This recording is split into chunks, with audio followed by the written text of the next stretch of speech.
Mon cher a dit une chose, il est énervé, je pense. Il y a des nationalistes révolutionnaires, président des opprimés. La première des choses, il parle de l'embargo. Il faudrait nuancer parce que Aloba Yamoyemogo, c'est une émission très suivie. Il faudrait être très pédagogique et puis très précis. La MONUSCO, c'est une instance ad hoc, une institution circonstancielle. Ce n'est pas une institution décisionnelle, il y a qu'à ONU. Pour ésoir par grande décision, élever par grande option. Et on va à mission. S'il vous plaît. Et la mission. Donc, et ça, une institution pour un but donné, pour un objectif donné. Donc, ce objectif, on les atteint, l'institution est Koufi. Ce n'est pas ce genre d'institution qui est une institution décisionnelle ou pour lever l'embargo. Donc, la première des choses, et le Rwanda, il faudrait déjà qu'on exclue. La deuxième des choses, vous saviez, notre armée, depuis l'accord de Pretoria, accord global inclusif, connaîtra qu'il y a un brassage. Et nous sommes en train de souffrir jusqu'à ces instants. Brassage, voilà. Parce que brassage, c'est quoi?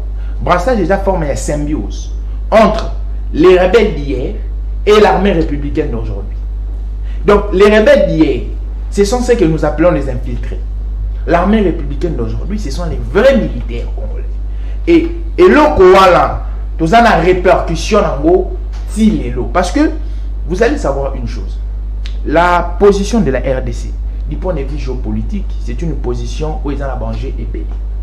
Lorsqu'on parle de l'insurrection qui est à l'Est, je n'aime pas parler de la guerre, moi, parce que ce n'est pas une guerre, de l'insurrection qui est à l'Est, il faudrait qu'aux Alakana beaucoup d'attention. Pourquoi? Parce que du point de vue géopolitique, la RDC est un enjeu. Enjeu n'a pas minéré, enjeu n'a forêt, enjeu même n'a population au Yango. Donc la RDC c'est un monde à part. Lorsque nous sommes en train de parler du domaine sécuritaire, c'est un monde à part. Donc il faudrait qu'on y en sakangote, qu'on soit une étude comparative n'a pas pays non. Parce que lorsque vous regardez la RDC c'est la force de la futurologie de demain. RDC. Lorsque vous regardez la RDC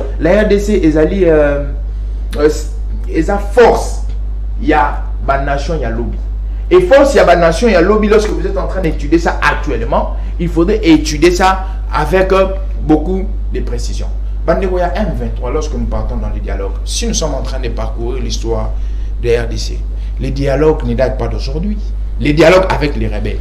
Les premiers dialogues au Bajalon qui posé, c'était en 1998, le sommet de Windhoek, en septembre. Tout le monde a Windhoek, tout le monde en novembre avec Victoria Fall 1, où les pays agresseurs sont réunis. Pourquoi tout le monde a souvent la formule, il y a dialogue, il y a solo là. C'est parce pour la position géopolitique il y a Congo.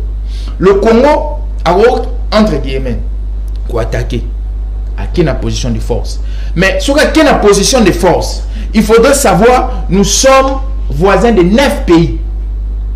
Et voisins de 9 pays, ces 9 pays-là, ils ont des forces et ils ont la carte de soutenir au Bangou. C'est ce qu'on appelle les acteurs intellectuels.